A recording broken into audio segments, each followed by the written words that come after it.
जहां नहीं चैना वहां नहीं रहना असं म्हणत अजित पवारांना उघड उघड नाराजी व्यक्त करणारे, जिथं सन्मान मिळेल तिथं जाऊन असं म्हणत पक्षांतराचे संकेत देणारे, कार्यकर्त्यांच्या मेळाव्यात मुख्यमंत्री देवेंद्र फडणवीसांवर कौतुकाचा वर्षाव करणारे, ओबीसींचे ज्येष्ठ नेते आणि येवलाम विधानसभा मतदारसंघाचे आमदार छगन भुजबळ भारतीय जनता पक्षात जाणार नाहीत. हे मी नाही तर खुद्द मुख्यमंत्री देवेंद्र फडणवीसांनी स्पष्ट केलंय. त्याचं झालंय असं की 15 डिसेंबरला झालेल्या मंत्रिमंडळ विस्तारात भुजबळांना मंत्रिपद मिळालं नाही आणि सुरू झालं नाराजी नाट्य. आज भुजबळांच्या नाराजी नाट्यालाही 8 दिवस पूर्ण होत आहेत. गेल्या 48 तासांमधल्या भुजबळांच्या संबंधित घटनांचा रिकॅप समजून घेणं महत्त्वाचं ठरतं. महाराष्ट्रातील ओबीसी समाज आपल्या सोबत आहे हे दाखवण्यासाठी आधी छगन भुजबळांनी आपल्या कार्यकर्त्यांशी संवाद साधला. काल राज्यातल्या ओबीसी संघटनांच्या प्रमुखांशी चर्चा केली. त्यात राष्ट्रीय ओबीसी बहुजन पक्षाचे संस्थापक प्रकाश शेंडगे, ओबीसी नेते मंगेश ससाणे यांच्यासह अनेक नेते होते. त्यांनी भुजबळांना समर्थन दिलं. शिवाय बबनराव तायवाडे यांच्या राष्ट्रीय ओबीसी महासंघानंही भुजबळांचं समर्थनच केलंय. म्हणजे काय तर राज्यातल्या काही प्रमुख ओबीसी संघटना छगन भुजबळांच्या पाठीशी उभ्या आहेत हे दिसून आलंय. सातत्यानं भुजबळ भाजपात जाणार का हा सवाल उपस्थित होत असतानाच आज सकाळी छगन भुजबळ थेट मुख्यमंत्री देवेंद्र फडणवीसांच्या भेटीला पोहोचले आणि चर्चा अजूनच रंगल्या. छगन भुजबळ राष्ट्रवादी काँग्रेसला रामराम करणार आणि भाजपात जाणार. पण भेटीत काय झालं हे खुद्द भुजबळांनीच स्पष्ट केलंय, ते आधी ऐकूयात. कुठल्याही परिस्थितीमध्ये ओबीसीचं नुकसान होणार नाही याची काळजी मला सुद्धा खूप आहे. आणि कदापि जे आहे ओबीसीचं नुकसान होऊ देणार सुद्धा नाही. पण आता जे काही सुरू आहे साधारणपणे राज्यामध्ये, आता पुढचे 5-6 दिवस आपल्याला कल्पना आहे की मुलांना शाळा कॉलेजला सुट्ट्या पडलेल्या आहेत आणि एक वेगळं वातावरण आहे. तर एक 8-10 दिवस मला तुम्ही द्या.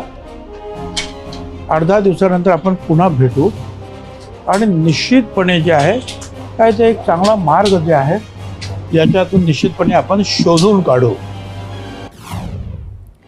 जे भुजबळ म्हणाले त्यात एक पाऊल पुढे जात मुख्यमंत्री देवेंद्र फडणवीसांनी बैठकीतली इनसाइड स्टोरी सांगितली. फडणवीसांनी कोणते संकेत दिलेत ते आधी पहा. स्वतः अजितदादा देखील त्या ठिकाणी त्यांची चिंता करतात. मुळातच भुजबळ साहेबांना ज्यावेळेस अजितदादांनी मंत्रिमंडळामध्ये घेतलं नाही त्यावेळी भुजबळ साहेबांना डावलण्याचा त्यांचा हेतू नव्हता. त्यांनी मला सांगितलं की आमची इच्छा आहे की आमचा पक्ष हा राष्ट्रीय पक्ष राहिलेला आहे, आम्हाला तो राष्ट्रीय स्तरावर मोठा करायचा आहे आणि राष्ट्रीय स्तरावर भुजबळ साहेबांसारखा एक नेता ज्याला देशाच्या अन्य राज्यातही मान्यता आहे त्यांना आम्हाला राष्ट्रीय पातळीवर पाठवायचं आहे. भुजबळ साहेबांचं मत जरा वेगळं होतं, त्याच्यामुळे हा प्रश्न निर्माण झालेला आहे. पण आम्ही सगळे मिळून याच्यावर तोडगा काढू. त्यांनी अशी मागणी केली नाही, अशा प्रकारचा कुठला विषयही समोर आलेला नाही. शेवटी राष्ट्रवादी काँग्रेस, आम्ही आणि शिवसेना ती काही एकत्रित आहोत ना, त्यामुळे आम्ही कशाला म्हणजे अशा प्रकारचे काही भावनाच नाही आहेत. आम्ही एकत्रित आहोत, निर्णय एकत्रित करायचे आहेत आणि त्यांच्याबद्दल तिन्ही पक्षांमध्ये आदर आहे. मंडळी नीट ऐकलत ना, अजित पवारांचे भुजबळांसाठी जे प्लॅन्स होते ते भुजबळांना मान्य नव्हते आणि म्हणूनच सगळं सुरू आहे आणि त्यावर लवकरच तोडगा काढू असं मुख्यमंत्री म्हणतात. पण भाजपात प्रवेश करणे हा सध्या तरी तोडगा दिसत नाहीये. आता या सर्वावर भुजबळाच्या पक्षाचे राष्ट्रीय अध्यक्ष अजित पवारांची नेमकी काय भूमिका आहे त्याचीही उत्सुकता सर्वांना होतीच आणि ती आता आपण बघणार आहोत. तुम्ही अनेकांचे प्रश्न सोडवताय, मात्र भुजबळांचा प्रश्न सुटताना दिसत नाही. आताच त्यांनी काही वेळापूर्वी मुख्यमंत्र्यांची भेट घेतली. चर्चा आहे ते दिल्लीला देखील जातील. भाजपच्या वरिष्ठ दिल्लीला जाणार पण नाही. त्यांनी देवेंद्र फडणवीस आमचा तो पार्टी अंतर्गतला प्रश्न आहे. आम्ही आमच्या पद्धतीने सोडतो. पार्टीचा जरी प्रश्न असला तरी दादा दादांनी भुजबळ फडणवीस भेटीवर अवघ्या 2 वाक्यात उत्तर दिलं आणि पक्षाचा अंतर्गत विषय आहे यावर जोर दिला. पण जसं दादांना वाटतंय तसं ओबीसी संघटनांना वाटत नाही आणि त्याच संघटनांचे प्रतिनिधी आपल्या सोबत असणार आहे. ओबीसी बहुजन पक्षाचे राष्ट्रीय अध्यक्ष प्रकाश शेंडगे, ओबीसी नेते लक्ष्मण हाके आपल्या सोबत असतील तर अजित पवारांच्या पक्षाची बाजू मांडण्यासाठी थेट कृषी मंत्री माणिकराव कोकाटे आणि प्रवक्तेही आपल्या सोबत असणार आहेत. या सगळ्यांशी चर्चा करणार आहोतच, मात्र त्याआधी पाहूयात आजचा पहिला प्रश्न आणि तोच पाहण्यासाठी जाऊया आपल्या पोल सेंटरवर. आजचा आपला पहिला प्रश्न आहे, छगन भुजबळांवर अन्याय झालाय. राज्यातील ओबीसी संघटनांच्या मताशी तुम्ही सहमत आहात का? तुम्हाला सांगायचं होतं होय किंवा नाही.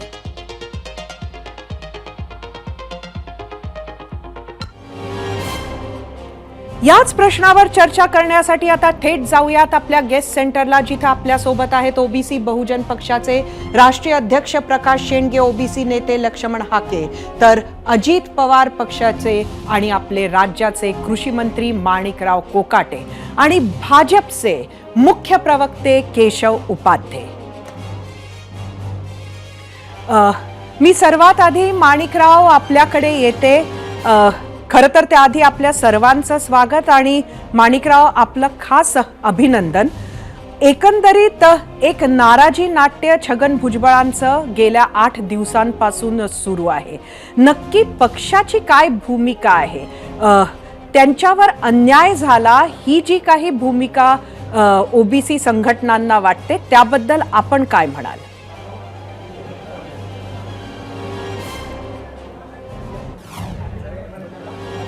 हे बघा की भुजबळ साहेब नाराज आहेत आणि म्हणून ते वेगवेगळ्या प्रकारचे वक्तव्य करतात. अशा प्रकारचा संदेश मीडियामध्ये फिरतोय. परंतु त्यांची नाराजगी त्यांनी पक्ष पातळीवर अद्याप कोणाशीही बोलणी केलेली नाही. त्यांनी दादाशी बोलणी करायला हवी आणि दादांची बोलणी केल्यानंतर ते नाराज आहेत की नाही, का नाराज आहेत, कशामुळे नाराज आहेत, या सगळ्या गोष्टीची चर्चा होईल ना पक्षांतर्गत. त्यामुळे पक्षांतर्गत त्यांनी पहिली चर्चा करावी आणि त्यानंतर त्याच्यावरती काय असेल ते वक्तव्य करावं अशी आमची मागणी आहे. पण दादांशी भुजबळ का बोलणं करत नाही असं आपल्याला वाटतं माणिकराव?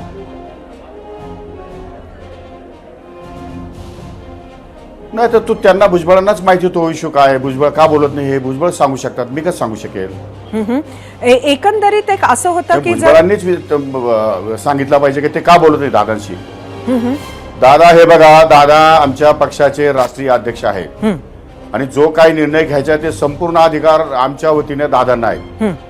त्यामुळे त्यांना कोणाशी जमून घ्यायचं, कोणाला काय सांगायचं, कोणाला काय जबाबदारी द्यायच्या ही दादांची या ठिकाणी भूमिका आहे आणि त्यांनी भूमिका ती अतिशय प्रामाणिकपणे निभावतात. आतापर्यंतचा माझा अनुभव असा आहे की दादा अतिशय स्वयंभूपणे आणि ताकदीने या ठिकाणी उभे राहतात कार्यकर्त्यांच्या मागे. आणि एकदा एक शब्द दिला की शब्द पाळणारी रीते, म्हणजे कमिटेड पॉलिटिशियन म्हणून जी इमेज आहे दादांची ती संपूर्ण महाराष्ट्राला माहिती आहे. काय नवीन काही नाही त्याच्यामध्ये. पण सध्या दादांवरच नाराजी दिसते भुजबळांची. त्यांनी दादांशीच बोललं पाहिजे.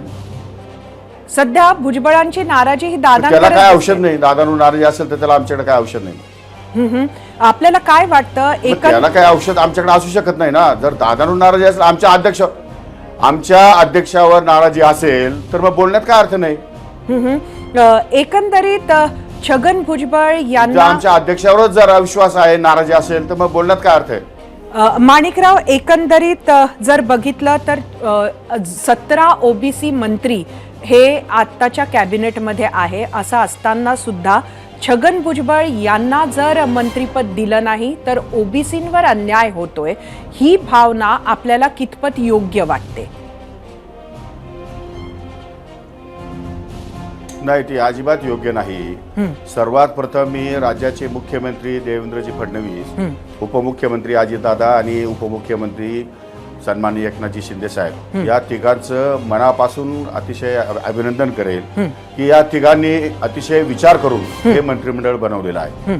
सर्व समाजाच्या लोकांना प्रतिनिधित्व देत असताना याचं प्रतिबिंब जनमानसामध्ये कसं चांगलं पडेल असा विचार त्यांनी साधक बाधक विचार करून आणि हे मंत्रिमंडळ या ठिकाणी स्थापन केलेलं आहे. त्यामध्ये 17 लोकांना ओबीसीच्या लोकांना न्याय मिळालेला आहे, 16 मराठा समाजाच्या लोकांना न्याय मिळाला आहे, 2 आदिवासी आहेत, 2 SC आहेत, त्यात एक मुस्लिम आहे.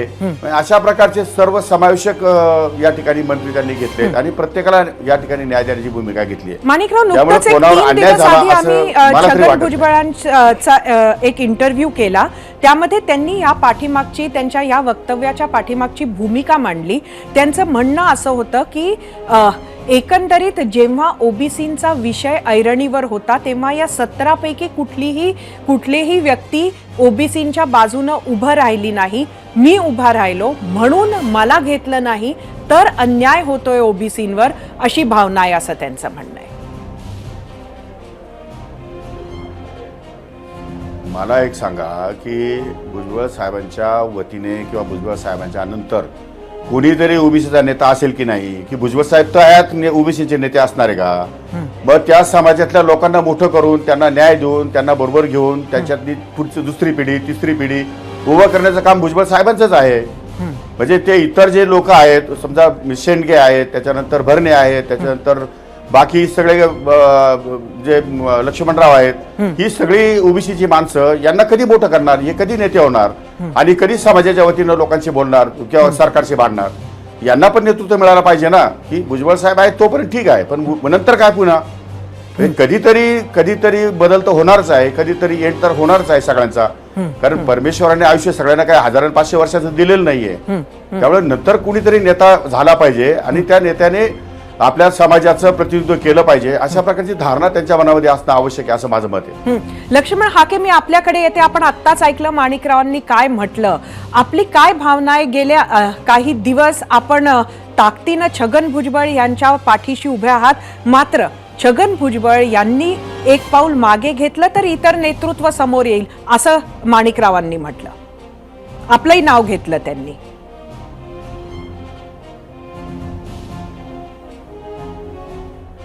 ठाकरे साहेबांचं खरं तर मी ते जे मत व्यक्त करतायत एवढं वरवरचं हे प्रकरण मला वाटत नाही.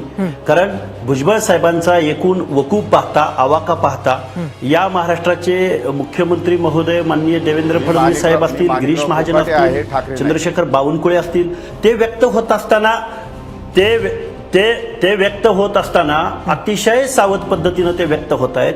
भुजबळ साहेबांबद्दल एकदम आदरात्मक बोलतायत. परंतु अजितदादा पवार साहेबांचं आणि छगनरावजी भुजबळांचं त्यांच्या पक्षीय पातळीवरती असं नक्की काय झालंय की जेणेकरून छगनराव भुजबळांना बाजूला सारावं लागलं आणि इतर लोकांना पुढे घ्यावं लागलं? हा दिसतो तेवढा वरवरचा विषय नसून या महाराष्ट्रामधल्या तमाम ओबीसींच्या मनामध्ये एक डावलले गेल्याची भावना निश्चित आहे. आणि ओबीसीच्या बाजूनं ठाम भूमिका घेणं, ओबीसींच्या बाजूनं संविधानात्मक भूमिका घेणं, ओबीसींचं आरक्षण धोक्यात येतंय म्हणणं, अशा पद्धतीची ठाम भूमिका घेतली म्हणून माननीय छगनरावजी भुजबळांना डावललं जात आहे का? हा मेसेज आहे हा पूर्ण महाराष्ट्रामध्ये. मी आज बघा, तुम्ही मला फोन केल्यानंतर मी पंढरपूरहून पुण्यापर्यंत पोहोचलोय. जर जिथं जिथं मला लोक भेटली त्या लोकांनी सांगितलं की नाही, भुजबळ साहेबांवरती अन्याय होतोय. आणि मला वाटतं एवढं सगळं घडत असताना, एवढं मीडियाच्या माध्यमातून सगळ्या महाराष्ट्रभर हा मेसेज जात असताना अजितदादा पवार शांत कसे काय आहेत? उलट अजितदादा पवारांना एक संधी होती की जातीपातीच्या पलीकडे जाऊन एक ओबीसी बद्दल भूमिका घेणाऱ्या एका नेत्याला आपण संधी दिली पाहिजे. उलट अजितदादा पवारांना पुढे येऊन आपला पक्ष वाढीसाठी मला वाटतंय छगनरावजी भुजबळ साहेबांच्या इमेजचा उपयोग सर्वात जास्त झाला असता, जो की भाजपला सकारात्मक वाटतो, जो की भाजपच्या सगळ्या नेते सुद्धा व्यक्त होत असताना एकदम सावधपणे व्यक्त होत आहेत. परंतु अजितदादा बोलायला तयार नाहीत आणि माननीय कोकाटे साहेबांनी आता मनोगत व्यक्त केलं. खरं तर भुजबळ साहेबांचा फायदा करून घ्यायला पाहिजे होता अजितदादांनी, असं मला वाटतं. माणिकराव, अजितदादा का बोलत नाहीयेत यावर काय प्रश्न आहे? आपल्याला नक्कीच माहिती असेल. अहो, डॉक्टर म्हणून अजित पवार एक्सपर्ट आहेत हे सांगण्याची आवश्यकता नाही, परंतु भुजबळांना काय आजार हे त्यांनी बोलल्याशिवाय ते औषध कुठलं देतील? जर भुजबळच जर दादाशी संपर्कात नाहीये तर मग दादा काय भूमिका घेतील? पहिलं भुजबळांनी त्यांची नाराजी व्यक्त दादांकडे करायला हवी. तो पक्षांतरचा गोष्ट आहे, पक्षांतर्गत बाब आहे. आणि त्यानंतर जर दादांनी काही भूमिका घेतली नाही, त्यानंतर दादांनी जर या ठिकाणी काही वेगळं बोलणं झालं तर पुढे बोला ना. तुम्ही आज कशाला दादावर बोलताय? यांनी बोललेच नाही अजून दादांशी. हे परस्पर आपलं स्टेटमेंट करताय, म्हणजे हे बरोबर नाही. समाजामध्ये वेगळा संदेश जातोय. आणि या अगोदर मंत्रिमंडळामध्ये दादांनी घेतलं तेव्हा दादा तुम्हाला नेते म्हणून चालले, आणि आता दुसऱ्या माणसाला मंत्रिमंडळात घेतलं तर आता चालत नाही. म्हणजे याचा अर्थ काय समजायचा लोकांनी? याचा अर्थ जनतेने काय घ्यायचं आहे? मला हे बघा, मी छत्रपती शिवरायांचा विचाराचा माणूस आहे. मला ह्या समाजामध्ये, देशामध्ये, राज्यामध्ये रयतेच राज्य निर्माण करण्याची माझी धारणा आहे. त्यामुळे माझ्या समोर सर्व समाज एक संघ आहेत. मी कुठल्याही समाजाला असं वेगळा समजत नाही. आणि माझ्या मतदारसंघातले ओबीसी माझ्यासह, मी स्वतः ओबीसी आहे ना, पण मग आता तुम्हाला मी ओबीसी चालत नाही का? मग मी स्वतः ओबीसी आहे, मी कुणबी आहे. मी कुणबी असताना तुम्हाला कुणबी चालत नाही का? मग तुम्हाला नक्की काय हवं आहे? मग मला तुम्हाला ओबीसी म्हणून फक्त तुमचा मुलगा आणि पुतण्याच पाहिजे का? राज्यातले नेते नाही का? राज्यातले नेते तुम्ही घेणार नाही का? तुम्ही आता दत्तात्रय भरणे तुम्हाला चालत नाही का? माणिकराव, याच्यावर लक्ष्मण हाकेंना काहीतरी म्हणायचं आहे. लक्ष्मणजी पटकन, कारण मला ऍक्च्युअली प्रकाशांना शेंडेंची पण प्रतिक्रिया घ्यायची आहे याच्यावर. नाही, मला माफ करावं, माणिकरावजी कोकाटे म्हणतायत की मी ओबीसी आहे. गेल्या वर्षभरामध्ये हेच माणिकराव कोकाटे आम्हाला कुठे दिसले नाहीत ओबीसी म्हणून, किंवा त्यांनी भरणे मामांचं नाव घेतलं. हीच लोक ओबीसीच्या प्रश्नावर कुठेही बोलताना दिसली नाहीत आम्हाला. हे असं काहीतरी हे बोलणं, मला वाटतं हे रिप्लेसमेंट असू शकत नाहीत भुजबळांना. हे प्रकाशांना आपण काय म्हणता? प्रकाशांना आपण काय म्हणाल? कुठं होता तुम्ही गेली वर्ष, दीड वर्ष? आपण सहमत आहात का लक्ष्मण हाकेंशी? हाके काय बोलले ते मी ऐकू शकलो नाही, पण तरी पण एकंदरीत मी कोकाटे साहेब जे काय बोलतात मगापासून मी ऐकतोय. मी सर्वप्रथम आपल्या माध्यमातून कोकाटे साहेबांचं मी अभिनंदन करेन की त्यांना अनेक वर्षानंतर त्यांची मंत्री होण्याची इच्छा जी पूर्ण झालेली आहे, ते मंत्री झालेले आहेत. ते माझे पर्सनल वैयक्तिक मित्र आहेत. आम्ही एकत्रित अनेक कार्यक्रमही केलेले आहेत. आणि त्यांना निवडून आणण्यासाठी त्या तिकडचा धनगर समाज असेल, मी सभाही त्यांच्यासाठी अनेक वेळा घेतलेल्या आहेत. माझे कार्यक्रम मोठा संच आहे त्या ठिकाणी. पण एकंदरीत जी भूमिका कोकाटे साहेबांनी जी मांडलेली आहे की इतर ओबीसी नेते जे आहेत ते आता ते स्वतः कुणबी आहेत असं म्हणतात. कुणबी आहे, त्यांनी मंत्रिमंडळात ओबीसी म्हणून मंत्रिमंडळ 17 मध्ये जर त्यांचा नंबर असेल तर त्यांचं मी खरंच अभिनंदन करेन. पण एकंदरीत प्रश्न असा आहे की ज्यावेळी जरांगेच्या माध्यमातून ह्या ओबीसीच्या आरक्षणाच्या अक्षरशः म्हणजे दरोडाच्या आरक्षणावर टाकला जात होता काय, त्यावेळी ही ओबीसी म्हणणारी जी काय आमदार मंडळी जी सत्ताधारी पक्षामध्ये होती काय, त्यातल्या एकानं सुद्धा भर सुद्धा काढला नाही. अनेक महायुतीचा मेळावा आम्ही काढले, त्या ठिकाणी अनेक आमदार तर त्या ठिकाणी त्यांनी पाठ फिरवलेली आहे. त्यांनी या उलट मराठा समाज आमदार आहे ते टाळा घेऊन मंत्रालय टाळे ठोकले आणि त्यांनी मागणी केली की मराठा समाजाला ओबीसीतूनच आरक्षण दिलं गेलं पाहिजे. अशा वेळी हे ओबीसी आमदार जे आहेत हे का गपवते काय, म्हणून मी काल माझं आपल्या माध्यमातून मी सांगता सांगितले की हे 17 पहिल्यांदा महाराष्ट्राच्या इतिहासात 17 ओबीसी आमदार झालेले आहेत, पण भुजबळांना डावललेलं आहे. माणिकराव, मला वाटतं लक्ष्मण हाके आणि प्रकाशांना शेंडगे या दोघांचं म्हणणं एकच आहे की ओबीसीचे मुद्दे जेव्हा हे उचलत होते तेव्हा आपण कुठे होतात, आपण वर्षभर दिसला नाहीत, असा आरोप लक्ष्मण हाके यांनी केलाय. काय आपलं उत्तर आहे? हो, पण त्यांनी कधी आम्हाला विश्वासात घेऊन सांगितलं का आपल्याला ओबीसी संदर्भात मुळात प्रश्न काय आहे? ओबीसीचं आरक्षण कमी करावं असं कोण म्हणतंय? आम्ही म्हणतोय का? ओबीसीच्या सवलती कमी कराव्या असं म्हणतोय का आम्ही? जर आम्ही ओबीसीच्या बरोबर आहोत तर मग वेगळा प्रश्न करण्याची किंवा वेगळे मागण्या मांडण्याची मला गरज वाटत नाही. सरकारने तसा निर्णय घेतलेला नाही. आता ठीक आहे, मराठा आरक्षणामध्ये मराठा समाजाला वाटतं आम्हाला आरक्षण मिळावं. आता ते कशातून आरक्षण द्यायचं हे कोर्ट ठरवेल, हे सरकार ठरवेल. त्याच्यामध्ये कोर्टामध्ये अनेक लोक जाणारे आहेत, लोकशाही आहेत, प्रत्येकाला अधिकार आहे. त्यामुळे या सगळ्याच्या विरोधामध्ये आम्ही कधी गेलो नाही ना. आम्ही कधी मराठा आरक्षणामध्ये पुढे नव्हतो आणि ओबीसी आरक्षण डावलण्याच्या याच्यामध्ये कुणी आम्हाला विश्वास घेतला नाही. त्यामुळे आम्ही त्यांच्या विरोधात नाहीये, ओबीसीच्या विरोधात असण्याचं काहीच कारण नाही आमचं. कारण प्रकाश अण्णा शेंडगे म्हणतात ती गोष्ट खरी आहे की ही सगळी माणसं माझ्या बरोबर तालुक्यात काम करतात, वर्षानुवर्ष काम करतात, अतिशय प्रामाणिकपणे काम करतात.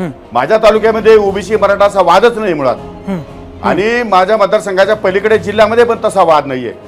काही लोक सोयीस्कररित्या असा वाद निर्माण करण्याचा प्रयत्न करतात. त्यामुळे मराठा आणि ओबीसी मध्ये अजिबात अंतर नाही, आणि ओबीसीच्या लोकांना डावलून, त्यांचा अधिकार डावलून काही मराठ्यांना मिळावा या विचाराचा मी सुद्धा नाहीये. त्यामुळे त्यांनाही मिळालं पाहिजे, तेही आपले बांधव आहेत आणि त्यांनाही प्रवाहात सामील करून घेतलं पाहिजे. ही माझी धारणा कालही होती, आजही आहे आणि उद्याही राहणार आहे. हाके हसून राहिलेत. हाके, काय कारण आहे?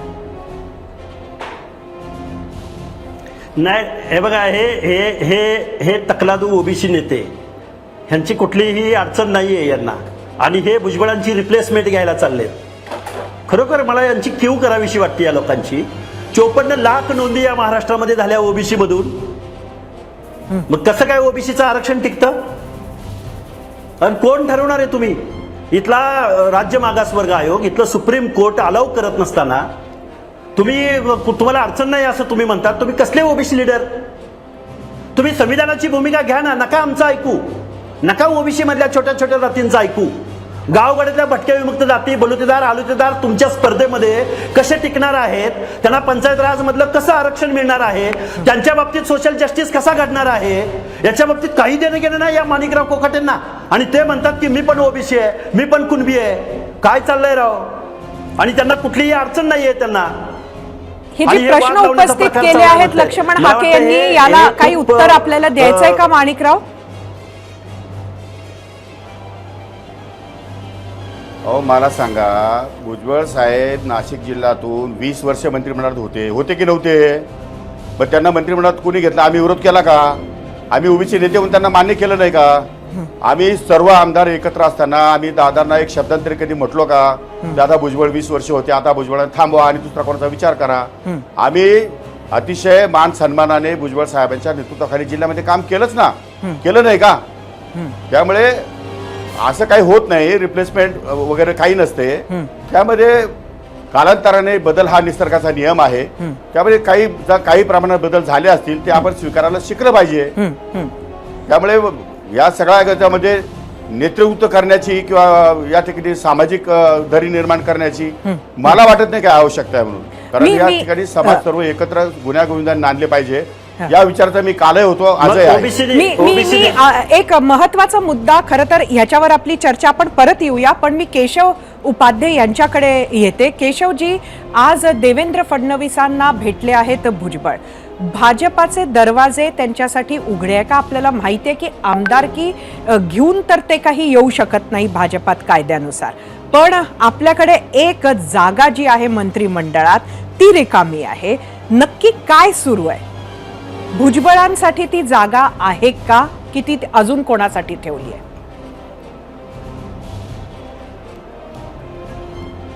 धन्यवाद सरिताजी, या चर्चेमध्ये मला सामावून घेतलं. म्हणजे खरं म्हणजे ही चर्चा सगळी बघत होतो आणि नेमकं जे सुरू आहे त्याच्यामध्ये काय बोलावं असा प्रकारचा पहिला प्रश्न माझ्या मनात आला होता. माझी विनंती की मला सलग बोलण्याची संधी आपण द्याल, कारण बऱ्याच वेळा मी चर्चा ऐकत होतो. मुळात पहिली गोष्ट लक्षात घेतली पाहिजे की एक तर नक्की मान्य केलं पाहिजे, छगन भुजबळ हे महाराष्ट्रातलं एक लढाऊ आणि अत्यंत कर्तृत्वान असं व्यक्तिमत्व आहे, धडाडीचे नेते आहेत. आणि या सगळ्या प्रकारामध्ये गेली 20 वर्ष सातत्याने काही भूमिका घेऊन ओबीसींचे प्रश्न घेऊन ते मांडतायत, लढतायत. आणि ज्यावेळी ओबीसींच्या आरक्षणावरचा मुद्दा ज्यावेळी आला त्यावेळी ते सगळ्यात तातडीने, म्हणजे भारतीय जनता पार्टीची भूमिका ठाम भूमिका होती की आम्ही मराठा समाजाला आरक्षण दिलं पाहिजे, ही भारतीय जनता पार्टीची भूमिका आहे. पण ते ओबीसी मधनं देता कामा नये, त्यांचा वेगळा विचार आपण करू, यशस्वीपणे पूर्वी केलंय तसं आपण देऊ. ही या पद्धतीनंतर छगन भुजबळ पुढे आले आणि त्यांनीही ती भूमिका मांडली की ओबीसीला आरक्षणाला धक्का लागता कामा नये, ही भूमिका मांडली. वस्तुस्थिती आहे आता छगन भुजबळांचं नेमकं मंत्रिमंडळात घ्यायचं की नाही हा खरा त्यांच्या पक्षाचे अध्यक्ष अजित पवार यांचा तो विषय होता, त्यांच्या अंतर्गत तो प्रश्न होता. त्यामुळे भारतीय जनता पार्टीने आजपर्यंत त्यावर कधी व्यक्त झालं नाही आणि ती व्यक्त होण्याचा प्रश्नही भारतीय जनता पार्टीचा नव्हता. आज ज्यावेळी ते माननीय देवेंद्रजींना भेटले छगन भुजबळजी, मला असं वाटतं की त्याच्यानंतर भारतीय जनता पार्टीच्या वतीने म्हणजे पहिल्यांदा मुख्यमंत्र्यांची भूमिका मांडली सकाळी देवेंद्रजींनी, दुपारी त्या सगळ्या विषयावरती, आणि हीच भारतीय जनता पार्टीची भूमिका आहे. खरं म्हणजे देवेंद्रजी आणि शरद पवार यांच्यामधला फरक इथे आपल्याला वेगळ्या पद्धतीने दिसून येतो. ज्यावेळी महायुतीचं जागा वाटप सुरू होतं त्या जागा वाटपाच्या वेळी ज्यावेळी इंदापूर असेल, कागल असेल अशा ठिकाणच्या आमच्या जागा ज्या महायुतीमध्ये भारतीय जनता पार्टीने मिळणार नाहीत असं लक्षात आलं, त्यावेळी तिथल्या नेत्यांना तातडीने लगेच आपल्याकडे खेचण्याचं काम शरद पवारांनी केलं. अर्थात ते दोघांचे आता काय हा पुढचा भाग वेगळा आहे, त्या मग हर्षवर्धन असतील किंवा दुसऱ्या असतील, नक्कीच समजले असतील. केशव पण या उलट केशवजी, आज माझे देवेंद्रजींनी आपल्याला भुजबळ प्रश्न हे हा आहे सांगितलं की एक मिनिट माझा मुद्दा पूर्ण करतो.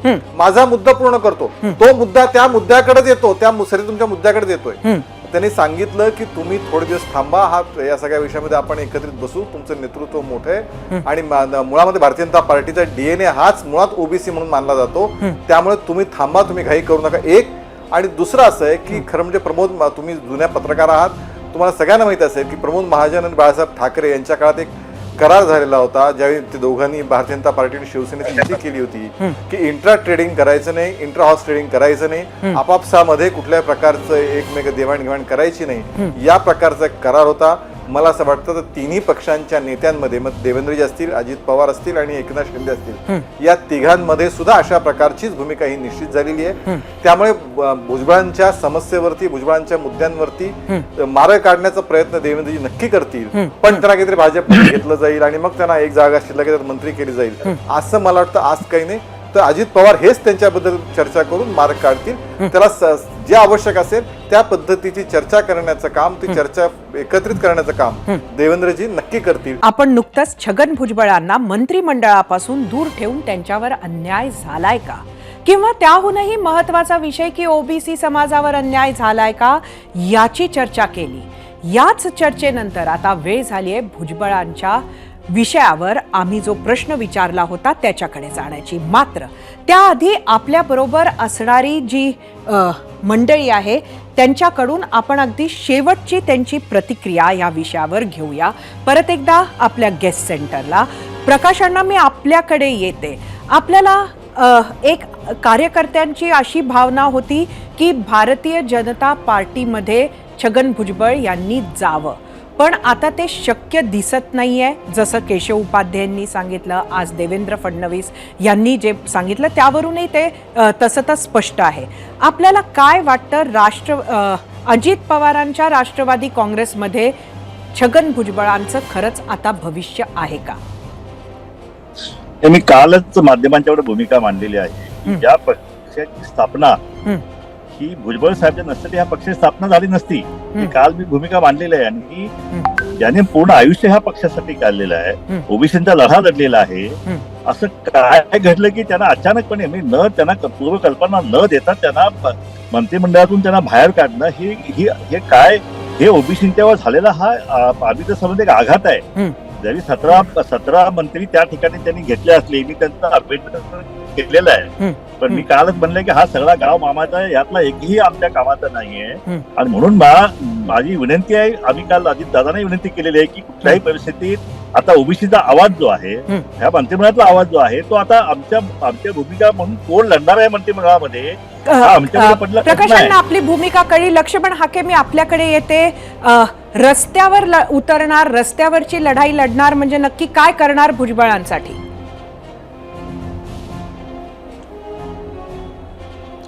नाही, विषय असा आहे, आमच्या ओबीसी समोर अनेक प्रश्न आहेत. पंचायत राज मधलं आरक्षण गेलेलं आहे. बांटिया कमिटीच्या फेक माहितीच्या आधारे आमच्या 56,000 जागावरून 30,000 पंचायत राजच्या जागा आलेल्या आहेत. आमच्या समोर अनेक प्रश्न आहेत आणि हे प्रश्न, रस्त्यावरची लढाई अजूनही तशीच अबाधित असताना एका बाजूला भुजबळ साहेबांसारखा ओबीसीची बाजू घेणारा माणूस मंत्रिमंडळाच्या बाजूला राहणं, बाहेर राहणं, हे आम्हाला कुठेतरी खूप ओबीसीच्या बाबतीत षडयंत्र आहे असं आम्हाला वाटतंय. त्यामुळे ओबीसीचा आवाज, आमची लढाई ही खूप मोठी लढाई आहे आणि या लढाईमध्ये खरं तर अजितदादांनी वगैरे याचा खरं तर ओबीसीचा एक व्हॉइस त्यांनी ऐकून घ्यायला हवा होता अजितदादांनी. पण मला वाटतं अजितदादा पवार काकांच्याच सांगण्यावरून हे करतायत की काय, असा आम्हाला डाऊट येतोय आता सध्या.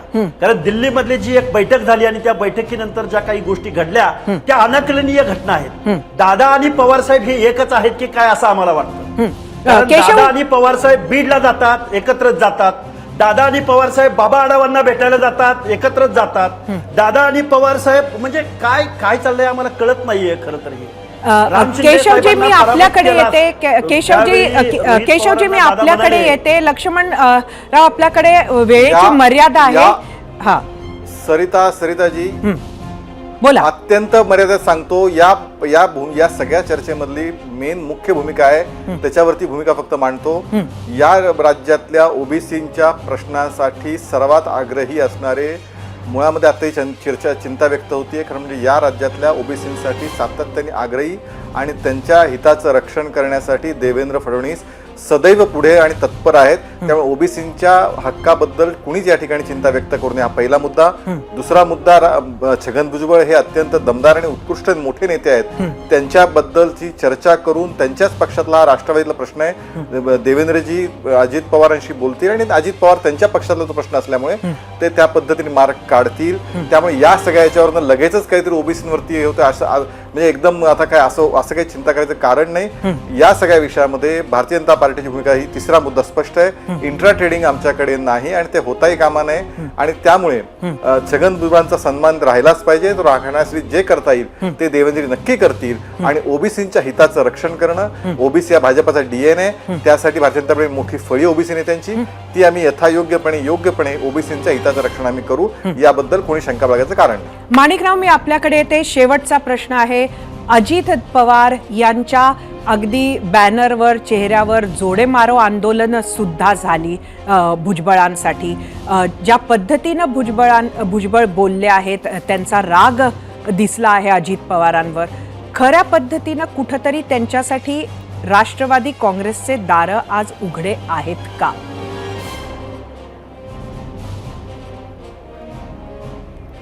प्रश्न असा आहे की ते जोपर्यंत दादाशी बोलणार नाही तोपर्यंत कुठेही याच्यातून मार्ग निघणार नाही. कारण शेवटी पक्षाचे अध्यक्ष अजितदादा आहेत आणि या सगळ्या पार्श्वभूमीवर आतापर्यंत भुजबळांना खंबीर साथ आम्हीच दिलेली आहे. त्यावेळेस लक्ष्मणराव नव्हते, समीर भुजबळांना खासदार केलं त्यावेळेस मीच माझ्या मतदारसंघामध्ये 21,000 मताधिक्य दिलेलं आहे आणि माझ्याच मतावर ते खासदार झाले, तेवढं लक्षात ठेवा. कारण आमच्यामध्ये तसे मतभेद नाहीयेत, आम्ही तशा प्रकारचा विचार कधी राजकारणात केलेला नाहीये. त्यामुळे आम्ही सर्व एकत्र असताना सर्व समाजाच्या लोकांनी एकत्रितपणे भूमिका बजावून भुजबळ साहेबांच्या पाठीमागे खंबीर साथ उभी केलेली आहे आणि आज सुद्धा आम्ही भुजबळ साहेबांच्या बरोबरच आहोत. आम्ही कुठं नाहीयेत, आम्ही नाही असं नाही. केवळ मंत्रिमंडळामध्ये समावेश न झाल्यामुळेच आमच्यावरती अन्याय झाला, अशा प्रकारची भूमिका घेणं म्हणजे मला योग्य वाटत नाही, असं माझं मत आहे पर्सनली. आणि म्हणून जर त्यांना जर काही न्याय हवा असेल किंवा काही चर्चा करायची असेल तर त्यांनी दादाशीच चर्चा करावी. दादाशी चर्चा केल्याशिवाय यातून मार्ग निघणार नाही, असं माझं मत आहे. आणि उपाध्यायांनी जे या ठिकाणी वक्तव्य केलं आहे ते एकदम बरोबर आहे, त्यांची भूमिका योग्य आहे. त्यांची देवेंद्र फडणवीस अतिशय सक्षम आहेत, म्हणजे सर्व समाजाला न्याय देणारं ते नेतृत्व आहे आणि ते सगळं 100% करतील. परंतु आमच्या पक्षांतर्गतला हा विषय असल्यामुळे दादांनी तो विषय सोडावा आणि दादांकडे भुजबळांनी आपली कैफियत मांडावी, अशी माझी या ठिकाणी रास्त मागणी आहे. नक्की आपल्या चौघांचेही खूप खूप धन्यवाद. प्रकाश अण्णा, केशव, माणिकराव, लक्ष्मण हाके, आपल्याला वेळेची मर्यादा आहे त्यामुळे आता आपल्याला इथेच थांबावं लागेल. परत एकदा आपले धन्यवाद. याच चर्चेनंतर आता वेळ झाली आहे भुजबळांच्या विषयावर आम्ही जो प्रश्न विचारला होता त्यावर तुम्ही दिलेल्या प्रतिक्रिया पाहण्याची. सोशल मीडियात आलेल्या शेकडो प्रतिक्रियांपैकी काही निवडक प्रतिक्रिया पाहण्यासाठी जाऊया आपल्या मीडिया सेंटरला. परत एकदा आजचा प्रश्न बघूया. छगन भुजबळांवर अन्याय झालाय, राज्यातील ओबीसी संघटनांच्या मताशी सहमत आहात का? हा आपला आजचा प्रश्न होता. बघूया पहिली प्रतिक्रिया. एक्स वरून पहिली प्रतिक्रिया. श्याम ठाणेदार, राजकारणात संयम खूप महत्वाचा आहे. आता अन्याय झाला म्हणून भविष्यात न्याय मिळणारच नाही असे नाही. युट्यूबवर विनोद, दुसऱ्या नेत्यांना देखील मंत्रिपद मिळाले पाहिजे. फेसबुकवरून भूषण ठाकरे, एकदा उपमुख्यमंत्री आणि सलग 5 वेळा मंत्रिपद, याला जर अन्याय म्हणत असाल तर असा अन्याय इतर ओबीसींच्या वाट्यालाही यावा. कोडगेपणाची सीमा आहे ही. इंस्टाग्रामवरून राजेश सकपाळ, वरिष्ठ नेते आहेत हे मान्य, पण वयानुसार कुठेतरी कधीतरी थांबलं पाहिजे. नवोदित आमदारांना मंत्रिपद नको का? कायम तुम्हालाच मंत्रिपद पाहिजे. आता मार्गदर्शकाची भूमिका पार पाडा, नवीन नेतृत्व तयार करा. पण तसं होत नाही. सत्तेची मंत्रिपदाची हाव वाईट असते.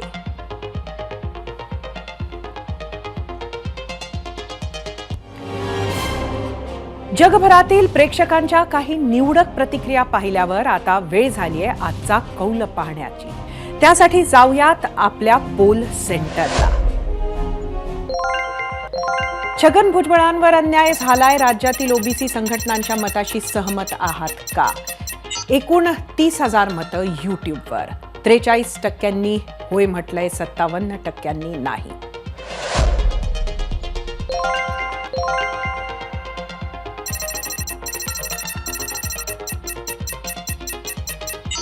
चौतीस 34% होय म्हटलंय, 66% नाही. इंस्टाग्रामवर 54% होय म्हटलंय, 46% नाही. फेसबुकवर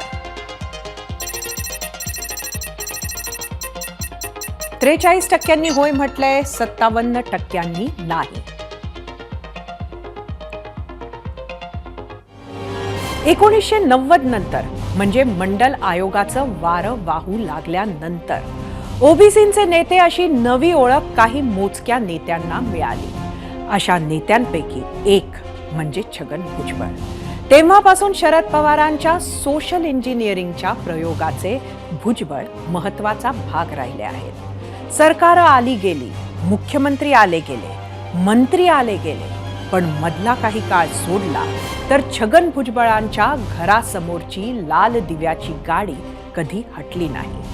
आपला पक्ष सत्तेत आहे पण आपण मंत्रिमंडळात नाही असा विचार छगन भुजबळांनी स्वप्नातही कधी केला नसेल. हाच ओव्हर कॉन्फिडन्स आणि गाफीलपणा त्यांना भोवला असू शकतो. महायुती सरकारनं भुजबळांना मंत्रिमंडळाबाहेर ठेवले. अजित पवारांनी एवढा मोठा धाडसी निर्णय घेतला असला तरी महाशक्तीचा पाठिंबा असल्याशिवाय एवढं मोठं पाऊल ते उचलणार नाहीत असं जाणकारांना वाटतं. आता हेच भुजबळांनाही वाटतं का? म्हणूनच तर भुजबळ आज फडणवीसांना भेटले का आणि नंतर दिल्ली गाठणार आहेत का? मोदी शहांच्या भाजपची काम करण्याची हीच खासियत राहिली आहे. पक्षापेक्षा कोणीही नेता मोठा नाही, मोठा होणारही नाही अशी तजवीज केलेली असते. त्याचाच हा एक भाग असू शकतो. अर्थात भुजबळांना एकदम खड्यासारखं बाजूला करणं परवडणार नाही हे सुद्धा फडणवीस, पवार, शिंदेंना माहिती आहे. त्यामुळे त्यांचं पुनर्वसन करण्याचं नियोजन सुद्धा तयार असेल. ते कसं करतात याकडे आपलं लक्ष असेल. एबीपी माझा, उघडा डोळे बघा नीट.